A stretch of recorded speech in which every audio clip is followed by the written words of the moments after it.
Данокот на имот, времените објекти, детално урбанистичкиот план и новите улици кои треба да влезат во именикот на град Скопје беа само дел од актуелните теми за кои се разговараше на 23-та седница на координативното тело на градоначалници. Како дополнување на дневниот ред беше ставена и точка за квалитетот на амбиенталниот воздух во Скопје. Треба да се формира координативно тело од службите на град Скопје и институциите кои се надлежни околу заштитата на воздухот, кое ќе ги разгледува препораките и ќе донесува заклучоци, информира градоначалникот Трајановски. Градот Скопје не е надлежен за спроведување на мониторинг на воздухот во град Скопје. Туку е надлежен за информирање и давање на препораки.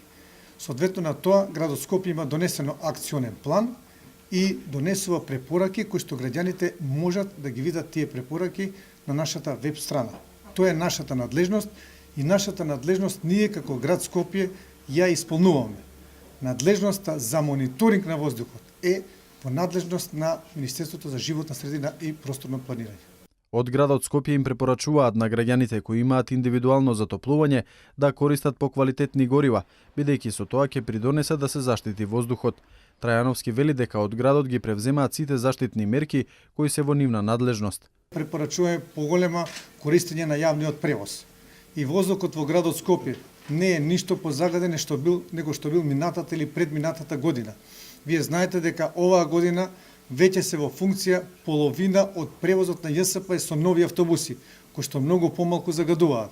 Имаме нови булевари кај што е многу помалку застанувањето на возилата, многу е помала гужвата на улиците, при исти број на возила, значи помалку се издувните гасови. Исто така зеленилото во градот Скопје е 10 до 20 пати имаме ние повеќе насадено дрвја неголи што имаме исечено. И по препорака на Министерството за животна средина и просторно планирање, ќе видите дека по новите булевари ние не ставаме зелени дрва, туку напротив, секогаш ставаме листопадни, со оглед на тоа што тие повеќе ги апсорбираат штетните гасови од атмосферата. Градот Скопје спроведува и мерки за анулирање на насилството во училиштата.